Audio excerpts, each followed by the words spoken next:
Welcome, fans, to the very first premiere edition of The Hannibal TV this week on The Hannibal TV on YouTube.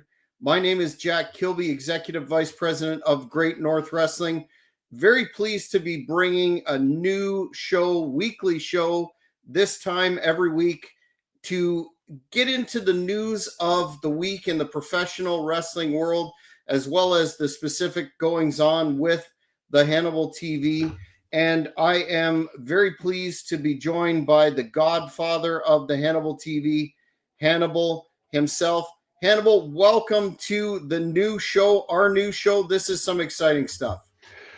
Yeah, and we're doing this because we are doing a news podcast. This is the first time we're doing it. I got some time here. I'm in my training camp here in Wichita, Kansas, and the fans have been wanting more interactive stuff. So we started on Saturdays. Every Saturday at 5 p.m., we are going to do a discussion. For instance, we did Kerry Von Erich last week. We're going to do Andre the Giant this week. But last week, some of the fans commented for the Kerry Von Erich one, you guys were diving too much off into the fan questions and the news topics. So we decided, hey, we're going to keep that to the fan discussion topic. So this week, it has to be about Andre. If you're going to ask us about Andre, or you're going to tell us a story or something. And if you want to know the news, you can tell us in the news. But you could give us ideas for future fan discussions on here, of course. We did have a vote this week, which a lot of you voted, and Andre won. We were going to do Andre, but we said, let's put up a vote, and Andre still won. But the big news of today, before it's just breaking, I said it a couple days ago, there was a bit of a delay due to the Thanksgiving here in the U.S. about the ratings coming out from last week. Dynamite did its all-time lowest rating in history, 0.15. Not to be outdone, Rampage and Collision, especially Collision. Collision by far did its all-time lowest on Saturday, 0.03. Rampage did 0.03. I believe their previous low was like 0.04, and I believe the previous Collision low was like 0.07. But these are WOW numbers. Women of Wrestling gets 0.04 sometimes.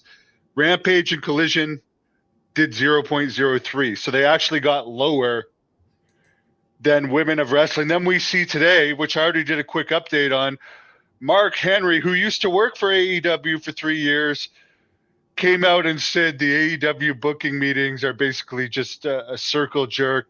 Nobody argues anybody's ideas. And in his opinion, that's why the creative is so bad lately. And to me, it's not just creative. It's the type of wrestlers they hire. They keep going down the same path. I don't know. What are your thoughts on these? Literally every week they seem to be hitting a new low. And this is, by the way, right after the Costco guys had their match that they were touting. Oh, my God, this is the greatest thing ever. We're on Jimmy Kimmel, blah, blah, blah, blah, blah. Is it any coincidence that the very next week their 3 shows get the lowest ratings in the history of the company? Yeah, I've got mixed feelings on that.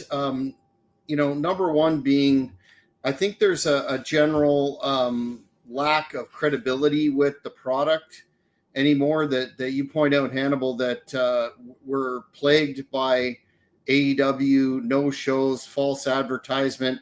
But one interesting facet of this was, a lot of people point the finger at Tony Khan. And I had an opportunity to do a cheap heat interview with Casey Thompson, who was a WCW and WWF enhancement talent back in the day, and his partner, Kevin Kelly, of the WWF Attitude Era, All Japan, or New Japan, Ring of Honor, and most recently AEW.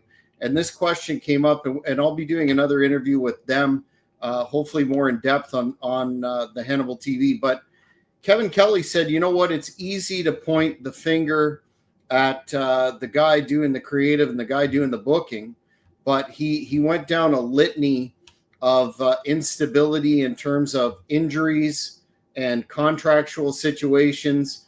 He pointed out, they lost Punk. That was a huge blow to the situation. The Young Bucks, who I'm not a fan of, their contract status is up in the air, so on and so forth. But I think it's pretty easy to understand that Tony Khan, as you pointed out, taking on all of the creative duties when he had at one point in time some of the who's who of wrestling people in the back, in agent roles and whatever, not allowing them to become part of the creative process, or hiring, someone off the top who didn't, book a fantasy federation and wasn't, necessarily active on the message boards as their qualification to do the creative. So I think it's a very sad state of affairs all the way around.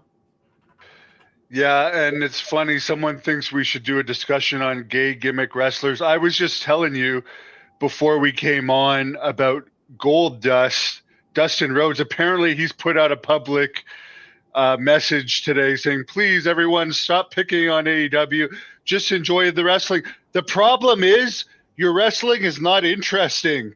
And what's interesting is your downfall. That's more interesting than the wrestling, the behind-the-scenes stuff. Mm-hmm. So stop getting mad at us and stop acting like, oh, you shouldn't hurt our feelings, blah, blah, blah. You're being mean to the wrestlers. Wrestlers are supposed to be tough. And the whole point of why it used to be fun to go to wrestling was you could get all your aggressions out, yell whatever the hell you want, and no one's going to punch you in the face. And it should be, if you want to be a wrestler, you should be able to take it. I'm sorry. These guys are getting paid hundreds of thousands to millions of dollars. If the criticism's so bad, don't look at your social media.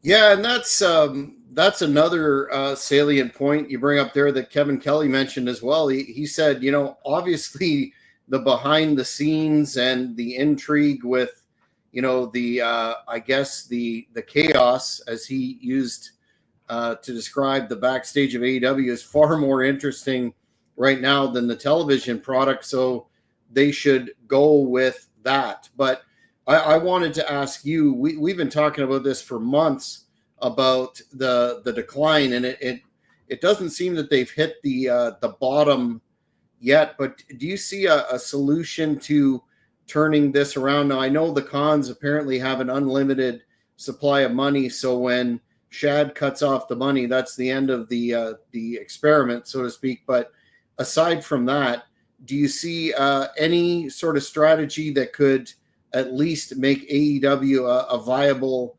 second national promotion again? Well, the interesting thing is they haven't made money in any of the 5 years they've been around. They've actually been in the red. Last year, apparently they lost over $30 million. This year, they're on track to lose at least $40 million from what I've been seeing reported. For the next 3 years, I don't know if it's going to make up for the past 5 years of losses or not. But for the next 3 years, they're going to be getting this increased revenue from Warner Brothers Discovery. Apparently, that might affect their pay-per-view revenue, though. I don't know if they're going to still be getting pay-per-view revenue or not, because Warner Brothers might be getting that now. But at least for the next 3 years, they're kind of safe to do whatever they want, and they'll still be able to keep going. So I would say in the least immediate future, they could still keep doing this for a while. And as much as it declines, it'll just keep going down. It'll be harder to get back. But I think really, and I've heard Meltzer say this, and I agree with it, they need like a star. They don't have anyone that's really over or has a buzz right now. And I'll also, hate to quote Meltzer again, but it's hard to present anyone as a star when the arenas are so empty. How are we supposed to say whoever that Moxley is a star when the arena is like 20% full and we're supposed to suddenly picture him as a star? Like when he first came in, it was legitimate full, so it was easier to look at these guys as stars. But they're going to need to either sign someone away from WWE, like Lesnar, which I don't think WWE is going to let him. Some people think he's not under contract. I guarantee you he's under contract. There's never been anything that Lesnar has been released. Yeah, they're just holding him. until the time is right. But I would say it would take a guy like Lesnar coming over to like really get a buzz about the company. If they do convince Shane McMahon, I don't know if that's going to be enough because Shane has been off TV for so long and he's not really a wrestler. He might be able to help them, might get some temporary buzz, but the long-term solution, they need to like hire somebody away from WWE that's actually a draw. Like even Roman Reigns, they're not going to let go. I hear even Gunther. I mean, I don't think Gunther would have made a big difference, but I hear they want to lock Gunther up. They locked up. Yeah, exactly. They're locking everybody up.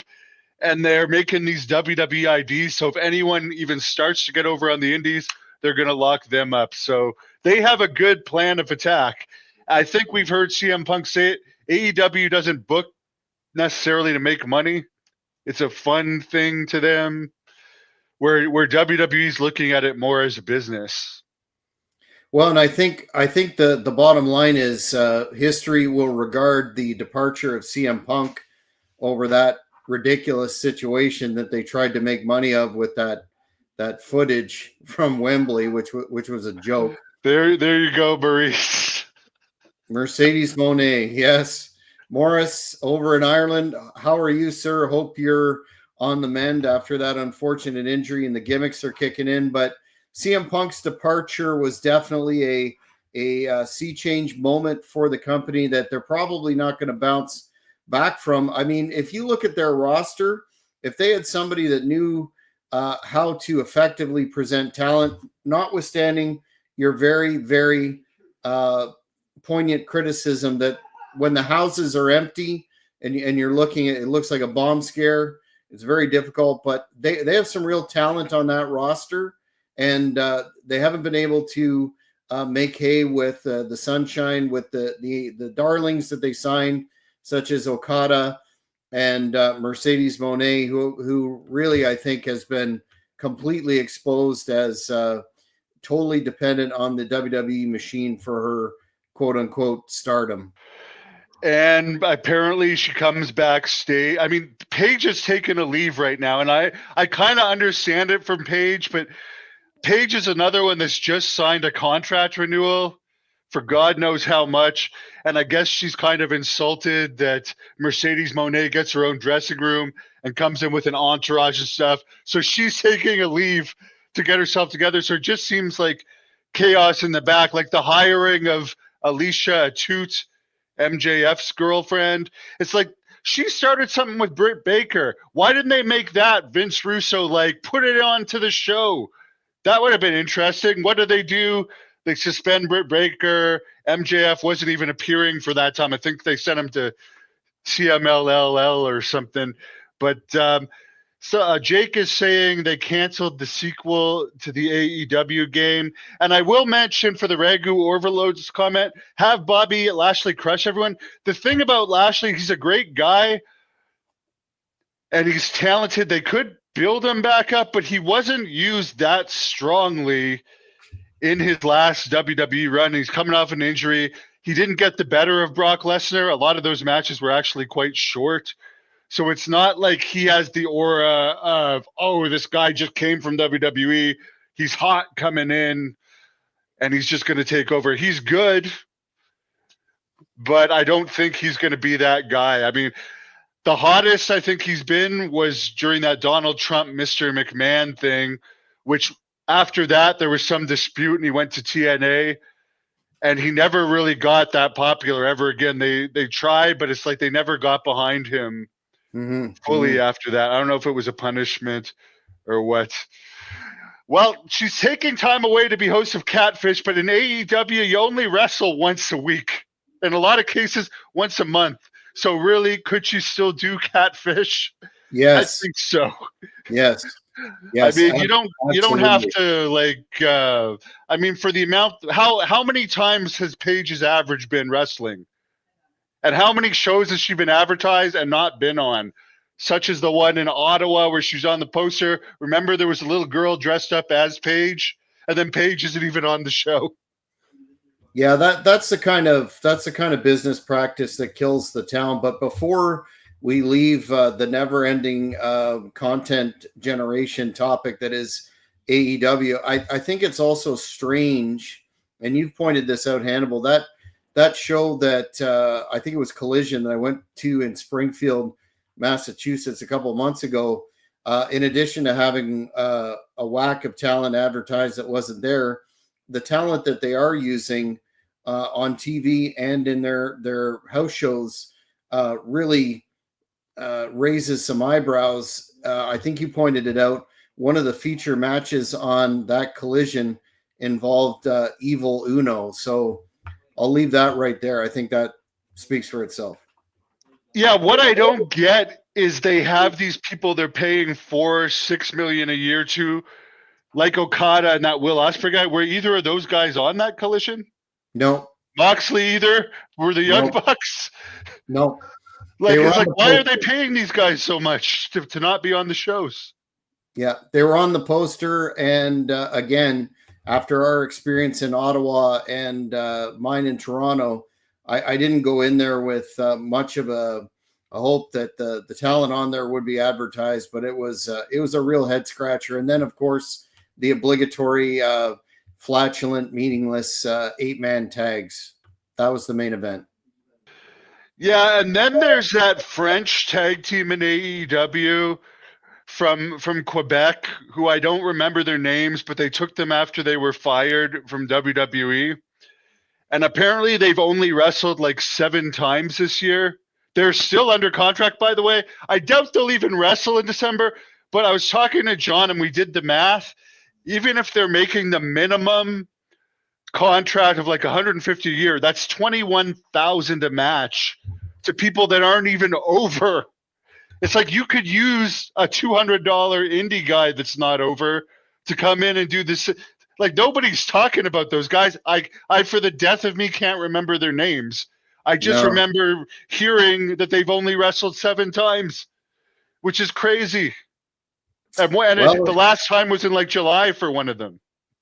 Yeah, it's certainly, as you've again pointed out many times, it's great work if you can get it. But wanted to move on to the end of the WWE Network on, well, I guess in its entirety in Canada, and then on Peacock in the United States. That's coming to an end the end of this year.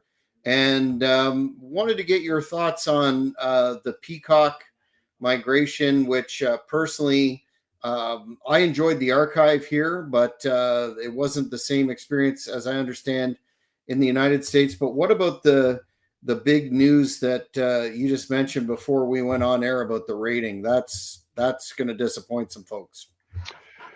Well, yeah, it just came out, I guess, today, confirmation from WWE that a lot of people were thinking they were going to go back to like the Attitude Era type content for Netflix, since there's nudity and swearing on Netflix, but they've confirmed it's still going to be PG. However, for like the crowd chanting and stuff, they're not going to bleep out crowd chants as much as they do now, apparently. I don't know if that means there's not going to pipe in crowd chants anymore, which I know that they do, and sometimes it's very obvious. But I'll just say this, for the Canadian WWE Network, I tried it and it was horrible. It was nothing like whatever. First of all, it was expensive. Peacock, one of the reasons so many people watch these days is Peacock is cheap. Isn't it like $5 to $7? The Canadian network with tax was like $16 or $17. For the life of me, and I've been able to get everything else to stream to my TV. I could play it on my computer. I could play it on my phone. I could never figure out how to get it onto the TV. And I've figured it out for all my other devices. So that was complicated. It was hard to find stuff on there. It was brutal. So no, rest in peace. Good riddance to the Canadian WWE Network. I do have Netflix now. I don't think I'll be able to sit through the TV shows because I try and watch the highlights and I can't even sit through the highlights. I'll still watch the segments and stuff that I want to watch on YouTube, but I will try and watch a pay-per-view here and there now that I have the network. And I hope that they put out more content wrestling related on the network, because as much as I don't like the current product, I still am a wrestling fan, and I can tell you that because I watched the entire Vince McMahon 6-part series, which some of the episodes were better than others, but I got through it in 2 days. The Ric Flair 30 for 30, that's on Netflix. I got through that and really enjoyed it. The Al Snow OVW thing I couldn't watch. I've tried 3 times to get through it. I just don't like it for whatever reason. But that's pretty much all they have on Netflix right now for wrestling, other than the Glow documentary and stuff, and the Glow series, which I recently rewatched episode 1. John Morrison's in it. That's pretty cool. I think maybe episode 1 to 3. So that wasn't too bad. But yeah, so I am still a wrestling fan. I truly am. I just don't like the current product. But as far as whether they're going to be swearing or more sexy girl stuff, I don't even know in this day and age if they could go back to doing the girls stuff they did in the Attitude Era that was Jerry Springerish. It got the ratings, but it just seems like there would be a big hoopla that we're going backwards and we want the girls to wrestle like men, which is what they do, and have more respect. I don't know. Maybe they could have, and there's so many titles now. I hear 19 WWE titles, 23 AEW titles. Maybe they could have like more of the model stripper women's division, the real women's division, and then the men's division, because there is a market for that. There is guys that won't necessarily watch a competitive women's match, but they'll want to see a pillow fight. Or like when was Sable a good wrestler? And she's one of the most popular divas of all time. Well, I think I think you've hit the nail on the head there.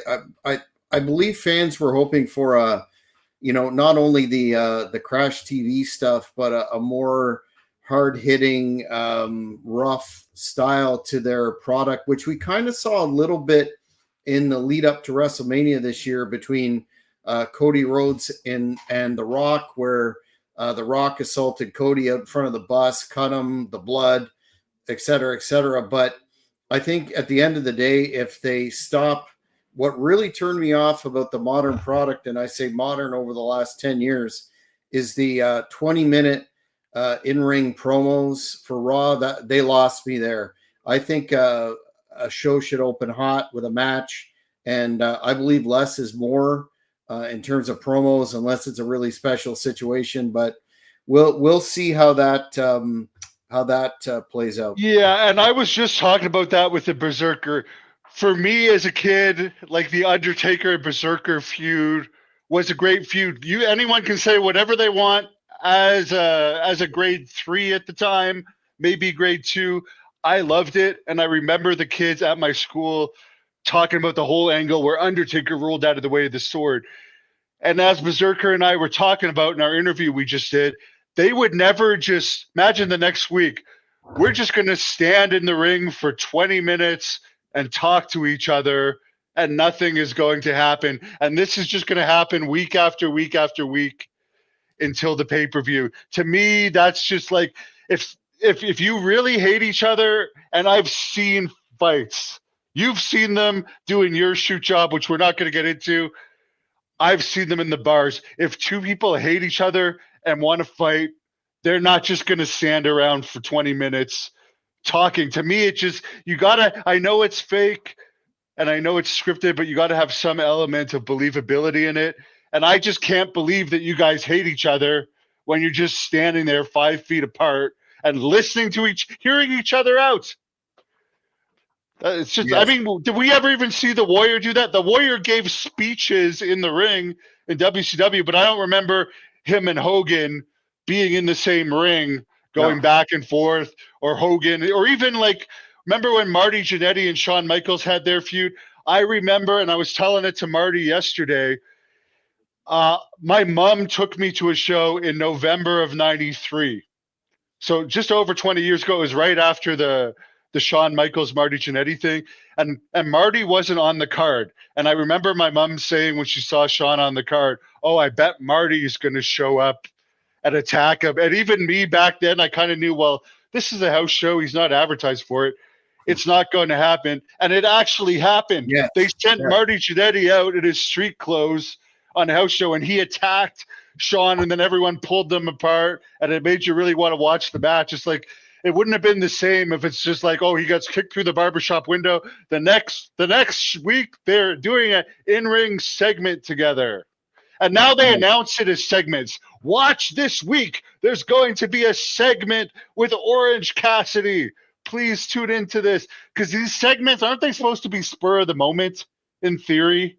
Well, you're not supposed to you know better than I do that TV is organized in such a way, including segments, run sheets, et cetera, but I don't think it was ever intended to be that blatantly out there. It eliminates the flow and those 20-30 minute soliloquies in the ring. I mean, I like Shakespeare, but not with my wrestling. But speaking of surprises, and you mentioned Marty Jannetty, that famous bit that he did on house shows attacking Sean. One of the major reasons why WCW was such a success during the Attitude Era was Eric Bischoff's belief and liberal use in surprises, so that the audience didn't know predictably what was going to happen next, or you had to turn in to see what was going to happen next. I bring Bischoff up because I wanted to know if you saw him make his NXT debut in an in-ring, I guess it was a interview sort of / promo between Trick Williams and Ridge Holland, where he came in and did the, some fans felt he was, kind of trolling Tony Khan by extolling the virtues of NXT. But did you see it, Hannibal? And do you think there's a future for a more frequent on-air role for the Bischoff man? I guess it depends what the rating ends up being when the rating comes out. But I like what they're doing with like ECW, where they did the ECW theme and they brought back some ECW wrestlers. They did it with WCW in the Attitude Era and NXT this week. For the people like me that aren't going to watch NXT for whatever reason, we just don't want to see like the development guys or like the studio wrestling type thing. I like it better when they move around arenas. I get kind of, it's just almost too colorful, too much color, not gritty for me. But I tuned in. I didn't see the X-Pac thing yet, but I did watch the ECW stuff for NXT, and I did watch the Eric Bischoff stuff. So I'll say this, they got my eyes on it, where if it had just been a segment with The Rock's daughter and those two wrestlers, I probably wouldn't have watched. So plus Eric, he's still a very popular online presence, and it gets people talking about him. Plus they are feuding with AEW, and Eric's very publicly talking about the truth about AEW. So it's kind of like a slap in the face to AEW, which I know Triple H likes to do, because he throws shots out at them here and there. But it's like, well, this guy's picking you apart every week. Let's throw him on our show. Let's just give him a little bit more credibility.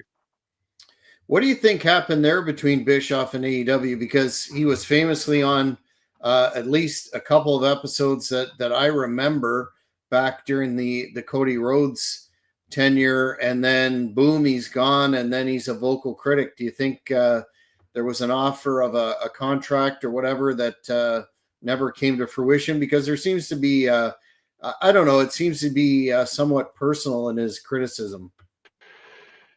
I don't know where it went wrong, but I think it was some comparison to WCW that set it off, because it was a few years ago now. I remember Tony Khan making some type of comparison to WCW, claiming that AEW was more successful or something. And I'm not going to act like I'm an expert on it, but it was based on numbers that aren't even comparable to today's, considering you didn't get the TV rights revenue in those days that you got now. So, yeah, and I know Tony Khan had responded to some snide remarks, Eric made, which is kind of silly because Tony Khan, you'd never hear Vince McMahon like at this point in time, just before he was fired, like addressing haters that have internet shows. But Tony Khan kind of brought himself to Eric's level and gave Eric a lot more publicity. And Eric he's very smart, and he used that to boost his online presence. And I know he's making money now from his online presence. So I don't know if it had anything to do with the contract or not, but he's just speaking the truth really right now about AEW, in my opinion. And I know whatever happened, by the way, when Tony Khan got beat up and that big thing happened, and then he's wearing this brace with a big smile on his face at all the NFL media. Then he sells the brace as if it's a big joke. And then it didn't seem like that angle really went anywhere. And I heard it was because he didn't like the idea of even the Young Bucks being in control of AEW, even in theory. I heard that was the case, but who knows? Maybe one of the fans can correct me. But it seems like they did all that. It was looked at overall as a joke, and nothing came out of it. What was the big payoff out of that? I think that was one of the big chinks. CM Punk, the CM Punk thing, the whole dealings there was a big one. Before that, letting Cody Rhodes go when he still had a year option on his contract. That was the big momentum changer there. And then I think the latest thing that really put a killing on everything was that angle with Tony Khan, where yes, it got publicity. I think the Costco guys is another thing, honestly, because the neck brace was looked at as a joke. He made a mockery of it. It got publicity, but everyone's like, "Oh, that's stupid." He's smiling. He's selling it off. Oh, isn't that cute? He owns a wrestling company. And then the latest thing, putting all this publicity, the most publicity of Full Gear, into these two fat kids and their father, who supposedly loves wrestling but hasn't wrestled for 20 years. And then you get the karma of doing that with the ratings that came out this week. And someone mentioned, I think it was Jake, they have Kill Switch under contract. I think he's sick right now, but they got Brody Steele too, or Brody Lee, maybe his name is. What the hell is his name? Brody King. Brody King. Brody Lee was Luke Harper. Lee, did he not? No, Luke Harper was Brody Lee. But they have like these huge guys. They've got Lance Archer, all these guys that they could be putting all that publicity behind, and they decided to throw it all behind the Costco guys. It doesn't make sense to me. None of their guys. I mean, why are these people that are leaving the company not doing jobs on their way out? Putting guys like Brody King and Lance Archer over more. Like, why isn't Miro jobbing to these guys and stuff? And what happened to Wardlow? Why do we never see Wardlow anymore? He was good. That's a major question that a lot of fans are asking. But before we leave AEW again, I would say that whole debacle with the neck brace made him look like a giant mark and made the company look like a joke. I mean, I know he's got an appreciation for wrestling history, et cetera, but drawing from the Kaufman thing with Lawler in the Mid-South Coliseum, that's obviously where that idea, quote unquote, came from. But you're 100% right. You don't appear on national NFL television wearing a neck brace, smiling and making a joke out of it, and then 2 weeks later the angle's gone. But let's not forget one more chick. This is early on that really made a lot of people started making fun of it, was when they brought in Mike Tyson to have this big confrontation with Jericho. And after they all took pictures together, not only Tyson and Jericho, but Tyson, Khan, Jericho, and all the executives standing around in the ring taking pictures. You need to have, it was just looked at as a joke. And then Tyson even said it in a podcast recently. He did it for the payday. The real company is WWE. Which, by the way, we might see Tyson versus Logan Paul with Jake Paul managing Logan at the next WrestleMania. One of the nights. Oh, God.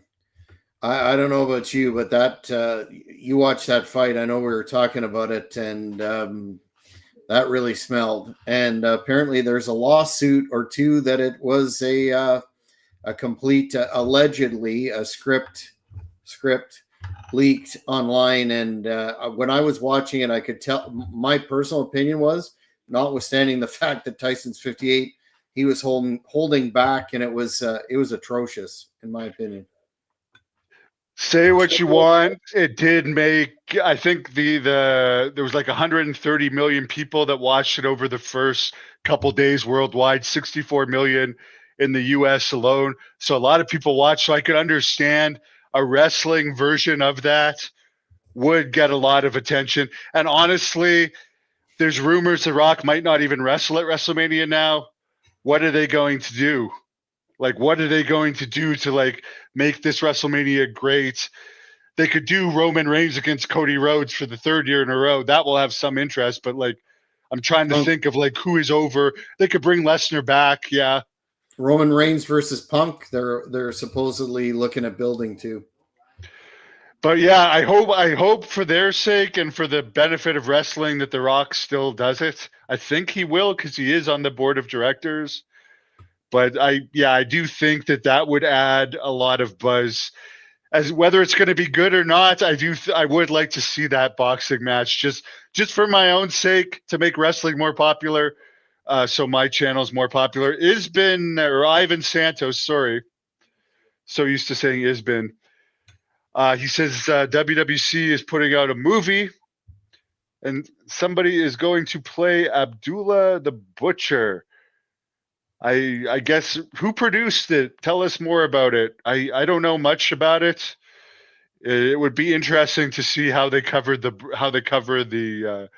Brody thing in that movie. Since I have seen, now that you mentioned it, some of my Puerto Rican friends taking pictures beside the movie poster, but I didn't quite know what it was, if it was a Hollywood movie or a documentary. If it is a Hollywood movie, as you say, or maybe a Puerto Rican independent film, I don't know. That would be interesting to see how they cover some of the stuff. And I wonder if they'll cover the long history of WWC not paying people, which I do think probably had something to do with Brody's killing. Mm-hmm. Isn't Invader still in that company, though, in some capacity, creative or something? So you're right. I don't think from what I understand, and this shows you kind of the bit of the shadiness. I mean, they do have a good relationship with WWE. Carlito's in WWE. Apparently, they sold the footage to WWE, but they still use the footage on the TV show now. And Ivan can, if he's still listening, he could probably confirm this. But my Puerto Rican friends have said this. They do events here and there, and sometimes they'll mix in the new event footage. But most of the time, it's a TV show showing classics of WWC. They still have the one time slot that was historically a good time slot, and they do bigger shows here and there. But there's no weekly events. Like when I was there was 3 or 4 matches a week, plus IWA running 3 or 4 matches a week back in the last boom. Mm-hmm. Speaking of which, though, I did want to address this because you're friends with Angel Medina. Kingpin. Yeah, who I did an interview with here in Wichita last week, and I found out he was actually a cop after his wrestling days. Oh, here we go. Just to go back. Oh, the movie's in Spanish. The Traffer Ortiz is the producer. It'd be interesting to see how they show some of this stuff. Since I don't speak Spanish, I don't know if I'd be able to sit through it, but I'm sure someone's going to do Ivan, you're going to do a breakdown of it for us, or I'll get one of my other friends to do it. But yes, one of the big things that why Angel left Puerto Rico was because of Dutch Mantel, I guess, heat that he had. By the time I was in Puerto Rico, Dutch was out of IWA. I met him a few times in WWC when they would bring him in as a talent. But by that time, he was booking TNA. But a lot of people are taking Dutch's side in it because Dutch is more famous. Someone was asking me, why is everyone hating on Angel? Well, because they don't necessarily know him as well as Dutch. So they're just automatically taking his side. But one of the things he questioned was, and I guess Dave Meltzer has questioned this too. Speaking of Abdullah did a questionable GoFundMe not too long ago. claiming he was on death's door, then did autograph sessions the same week after he gets like 15 grand. But I guess Dutch collected something like 107,000 plus dollars with no real proof of what was wrong with him or anything. So, I mean, I'm not saying there was nothing wrong with him or he didn't have $107,000 worth of expenses, but Angel questioning that, I mean, he was a cop, and you need the burden of proof to actually believe something. And wrestlers are con men, especially the old school ones, like Abdullah and like Dutch. I'm not saying this issue was a con, but he's got that carny bit to him. So I don't blame Angel for questioning someone that collects that much money on GoFundMe. Well, and I think Angel's problems with Dutch that you covered, they boil down to a fact that from his experience, he wasn't a straight up guy to deal with. He was manipulative. He made promises that didn't happen. So basically, there's, at least from Angel's perspective, a credibility deficit, and that's why he's extending that to the GoFundMe. But because of that and those other valid points that you've made, in his mind, and quite reasonably so, if you have all the information and the context, that Abdullah the Butcher being, as you pointed out, the most egregious recent example of a GoFundMe that had all the appearances of being less than legitimate. I think that's where he's coming from. So perhaps those that are jumping on the Dutch bandwagon could take that into account, because it's certainly not saying that it's true, but it's certainly not an absolutely ridiculous statement that would be beyond any bound of probability. And the one thing I'll always find funny about Abdullah is he kind of likes to present to people, oh, I can't read, I'm poor, blah, blah, blah, blah, blah. These are in his current interviews. If you watch any of his older stuff, he's bragging about how much money he's made. He's not saying anything about he can't read. He's on tape reading texts and stuff. I have written letters from him. I mean, it's kind of silly, but if you look at Abdullah's career that started in the 60s, he was a top guy all over the world in like the 70s, a lot of the 80s. He was even in WCW in the 90s. Plus, he kept wrestling until about 2009 when I called him out public that he should have stopped when he found out he had Hep C. But he kept going till he was publicly called out. But it's like, where did this guy supposedly waste all his money?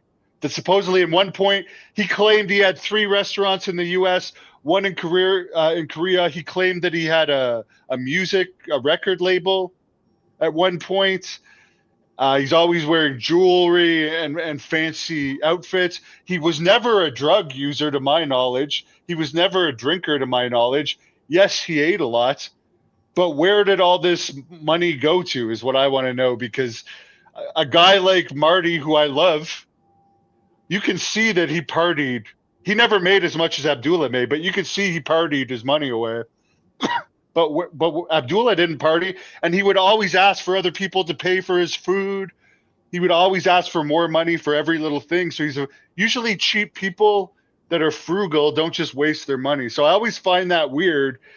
And it's funny, too. In some interviews, you'll see he was kicked out of school in grade 2. In others, you'll say, I was kicked out of school at 16. Well, which one is it? And you're from Canada. You cannot legally kick someone out of school in grade 2 here. It's just not legal. Also, he was never a martial artist. This guy was clearly a wrestler since he was 18 years old. When did he have time to get this 7th degree black belt that somehow people believe because he carries around a little card that alleges he's a 7th degree black belt? It's like this guy was on the road in the old days of wrestling 7 days a week just because he can do the pose like this. I don't know how to show it in my camera, but that's the most karate I've ever seen the guy do. And it's just funny that some people buy, oh, he's this great martial artist. Please show me some proof. Show me a picture that this guy was a martial artist. Show me a tournament record. Show me something proving that this guy had some legitimacy to him. I don't think he was a real fighter at all. He did not even like getting chopped. And I remember when my dad confronted him after he hit me with a coffee pot in the match I talked about with Marty the other day. Because my dad, I was supposed to drive him back to his hotel, but I had to go to the hospital. So my dad had to drive him back to the hotel. I remember the shame and the look of, he looked like a complete pussy when my dad confronted him. And he's just like, that's not wrestling. Why did you do that? Because he had convinced me that the glass was just gonna break. But it was in those type of moments that I realized, even though my dad was never a famous wrestler or anything, like, he was the real man in that situation. When Abdullah was confronted by someone, like, that's a real man that's been in the army, that's been a cop and everything, even though he's not a bodybuilder or anything, Abdullah just hung his head in shame and didn't say anything. So I don't think he's this big, tough guy. Well, when was the last time he saw his toes?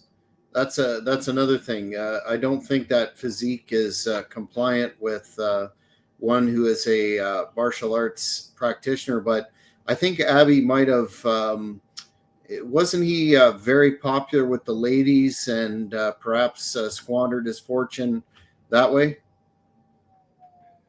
I don't know. I do know the Mioka woman that he calls Mioka or whatever. That's Jocelyn Marshall. That was his mistress that he cheated on his wife with. I remember, here's the funniest quote. I don't think he wasted his money on girl. I honestly think that he has more money than he lets on.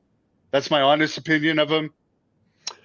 I know he transferred a lot of properties over the last few decades, but here's the thing that he told me. Here's the funniest story. And I have seen his old house where he used to live with his wife. He told me this. He had like a 500-foot driveway. He lived in a very big house on a very big property, and there's like a 500-foot driveway. And he told me this, legit. When my wife would stand at the driveway at the door waving to me, I stopped being loyal the moment she disappeared from the rear view mirror after I pulled out of that long driveway. He's like, I'd wave to her. The moment it turned, I go into the on the road mode. That's what he told me. And it ended up leading to his divorce. But here's the funny thing, and we brought this up with Marty. In his later years, he also told me he could only get hand jobs because the layer of fat that goes over. Yeah. What Marty called his Peter. There's some significant logistics challenges there for sure, but you could certainly see how with the entire presentation that I'm sure the ladies on the road would have been banging his door down, and I'm being 100% sarcastic. Well, it's all about money, right? And he presented himself again. It's only in recent years he starts presenting himself that he's poor, right? It's which I don't believe. But like, if you present yourself as rich, especially in Japan or somewhere, the girls don't care. They just want to be with a famous celebrity. There's so many cases of that. And we all know about these Japanese massage parlor. And by the way, supposedly the Yakuza used to take care of the wrestlers there anyways in these oil massage parlors. And Abdullah, not only was he top in Japan, but he still holds, I think, the Montreal attendance record. It was like 37,000 for his match against Johnny Rougeau. That was like the Canadian attendance record at the time. Since then, WWE has broken it in Toronto and stuff. But they haven't broken it in Montreal. Well, speaking of gruesome, did you happen to see the injury that another big man suffered at the War Games, the recent premium live event? And I would, of course, be talking about Bronson Reed when he took another rather ill-advised in hindsight jump off the cage. Did you happen to see that one? That's the second major injury this year.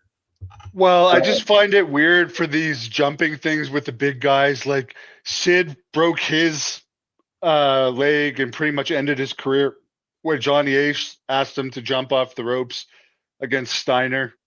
had a devastating injury. But in there's been 3. There's been the Edge in AEW, which I guess was his decision. Then I guess in that last match, Jey Uso broke his toe and Bronson Reed broke his ankle or something like that. And it's like, what is more dangerous? Having people that are tested bleed a bit in these matches? Because to me, at least have fake blood, because what the hell is so war games about war games if there's no blood? Yeah. Aren't you guys a multi-billion-dollar company? Can't you figure out a way how to fake blood? But instead, what's safer? You're gonna have a 350-pound guy jump from 20 feet in the air and end up hurting his ankle. And trust me, I know all about ankle injuries. I'm going through rehab for it as we speak. But yeah, to me, that's weird. It's also interesting that they didn't legitimately sell out Vancouver and they're coming to Toronto. I don't think there's any Canadian shows announced until Toronto in March, which to my knowledge is the longest time they've ever gone without having a Canadian show. And they expect to hopefully, I guess, get 50 or 60,000 in the Sky Dome for what many would consider a secondary pay-per-view. Mm-hmm. Well, they seem to be definitely cutting down on their live events, house shows, what have you, and it will definitely be interesting to see what they draw in Toronto, which is, you know, historically a huge wrestling town dating back to the Tunnies and the National Wrestling Alliance. Your old stomping grounds too, where you used to go watch wrestling. Yep, Maple Leaf Gardens, some really excellent events there. And the big event, which we recently passed a milestone anniversary that took place at Exhibition Stadium, headlined by Hogan against Paul Orndorff. The good old days.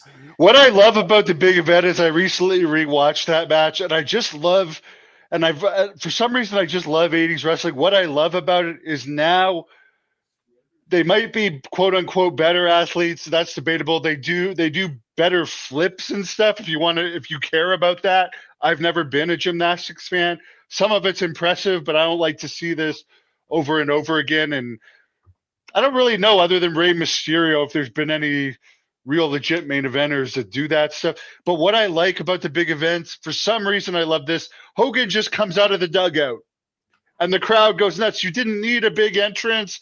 And it's like, what I like is like there's not even really an aisle. You have people on either side of them and the fans are doing anything to touch him. Now, like, there's security, the fans are separated. There's the big, and another thing I hate about modern wrestling, sorry guys, the entrance is always the same. You come out, you do your little pose, fireworks. I know people like that, but to me, it's just like, I like gritty wrestling where you come out of a dugout or the Civic Center, which where Ric Flair made his debut in Ottawa on a Superstars. Like back in the old days at the house show, there was a curtain that the security would just pull to the side. And then back in those days, you had like 3 security guards on each side. And there was just something about it. And sometimes the spotlight would shine down on it. To me, it was just magical. You didn't need the fireworks and stuff. That's just more Hollywood type to me. Yes. And King here is saying WWE goes overboard in the entrances, 15 minutes plus. I couldn't agree more. Yeah, I mean, too much. Like, here's the other thing that we keep hearing about AEW. They bragged about what, a $6 million gate for Wembley Stadium. Some of these entrances were literally over 5 minutes long and involved extras, and they were like mini shows before they even came out. How much money did that cost? I bet you that show, the arena rental, the fireworks show at least, because they put on a hell of a fireworks show. All of these matches, which they went way overboard on the matches, and as you said, 8-man tags, 10-man tags, just to throw everybody in. They pay the travel and the hotel for all these guys. They're probably flying them out a few days before.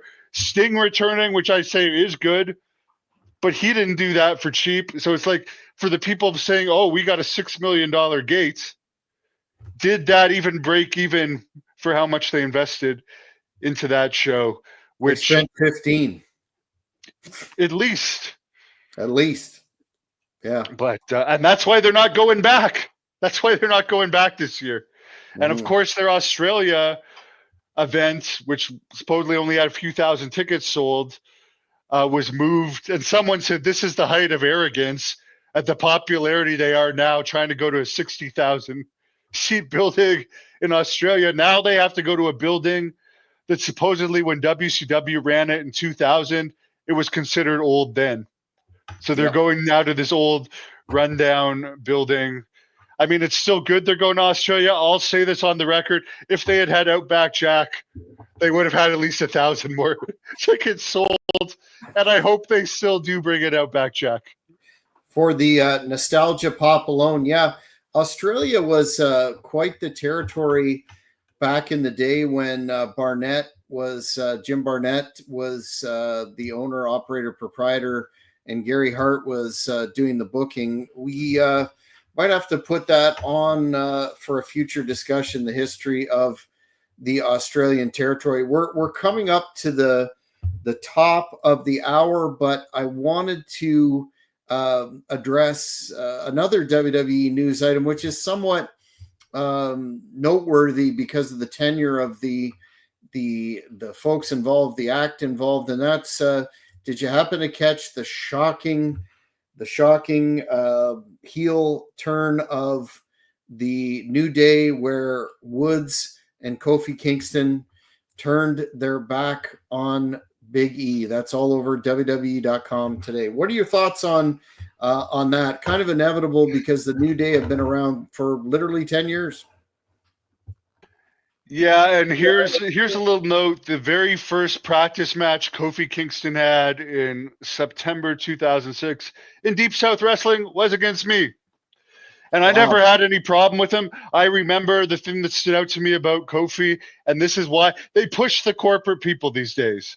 And I'm not taking anything away from him. He's a nice guy. There's nothing wrong with him. I remember for all the negative Billy Graham said about him, because Billy was not a fan, he still donated to Billy's GoFundMe. So thank you for that, Kofi, if you ever see this. But I mean, I wrestled him, so I'll say that. I had his first practice match in Deep South. He's nice. Big E, I met him in Iowa, probably in 2019, I think, at the Waterloo Hall of Fame. And he was a major asshole, at least back then.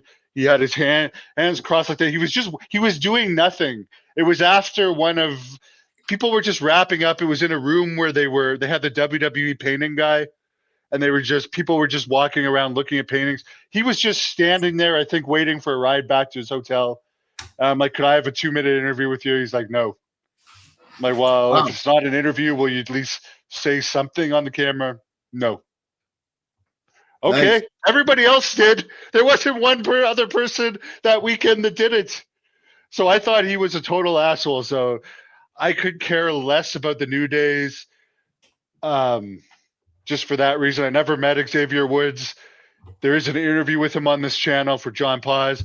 Good for him for plowing Paige with that other guy. Good for him for that. That's the most entertaining thing I've seen of Xavier Woods. Yeah, and I'll admit it. There was, I think, 2 videos with Paige.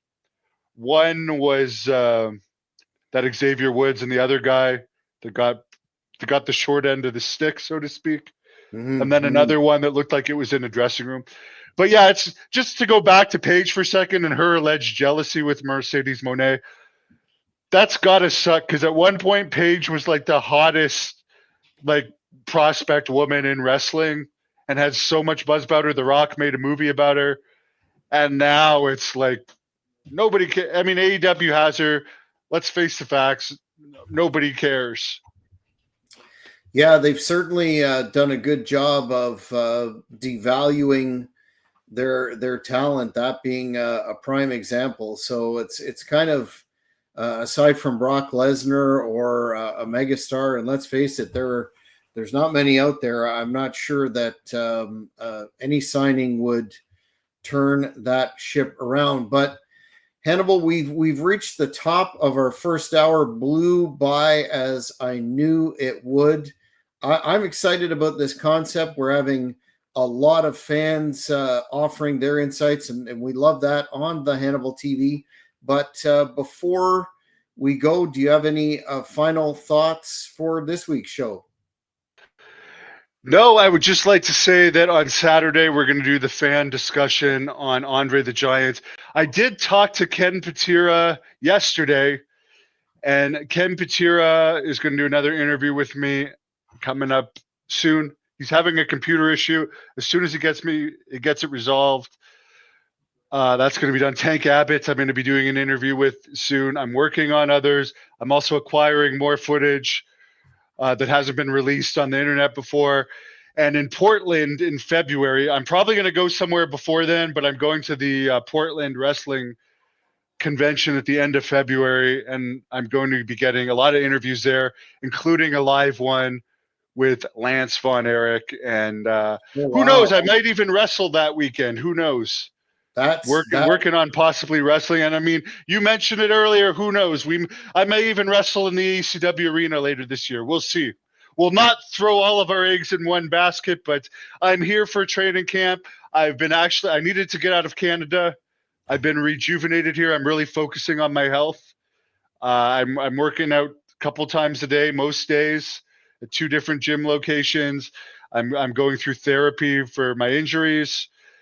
And I want to get back in there in 2025 and mix it up a bit, because let's be honest, there isn't that many people that wrestle my style as Hannibal, the Hannibal style, not the Blood Hunter style that I used to wrestle, the hard-hitting Stampede wrestling style. And I would like to not end my career how I have my last few matches and put out a really good showing in 2025. Well, and there's a ton of content coming on the Hannibal TV in the future. I'll be doing a live interview with No Class Bobby Bass. Look him up, fans, if you're not familiar with him. He had a hell of a run in Grand Prix, WWF, Jim Crockett Promotions. C.W. Anderson will be doing an interview coming in January. Outlaw Joel Deaton in this month, and on and on. We're always working to bring you quality content. But before we sign off, Hannibal, I have to ask the 5,000-pound elephant in the room. We took a lot of inspiration, or at least I did, when we were developing this show somewhat, from the old Pro Wrestling This Week show that was hosted by Joe Pedicino, and perhaps one of the greatest minds in pro wrestling history, broadcasters. Would you consider me to be Gordon Soley or Joe Pedicino? I know I'm a bit older than you, but I just wanted to get that out in the open before we do future episodes. Definitely more Joe Pedicino, and I'm not that familiar with him, but you don't remind me at all of Gordon Soley in any way. Okay, he was a bit dry and he came from a bygone era, so I'll take that as a compliment. But fans, that's it for this. And by the way, just to show I'm not biased, the Raw rating just came out, and I guess for the New Day thing, it got a 0.54 rating. So it's not my taste. It got a good rating, a 0.54. Now keep in mind, Rampage and Collision got a 0.03. So we see AEW hating on GCW lately. I'm not really a fan of either product. I'm neutral towards them both, but it's true. AEW is becoming more and more an independent, and good for the New Day. As I said, Kofi was nice for that rating, and hopefully Big E had a change of heart. But that's it for this very first edition of the Hannibal TV this week. If you haven't already, hit that subscribe button, the notification button, and please like the video. It helps us out quite a bit. And we will see you next Wednesday at 5 p.m. Eastern, 4 Central for this edition. And be sure to tune in Saturday for Hannibal and my look into the life and career of the legendary Andre the Giant. Thank you for watching the Hannibal TV. Please like this video if you enjoyed it, and click the subscribe button to not miss any of our latest shoot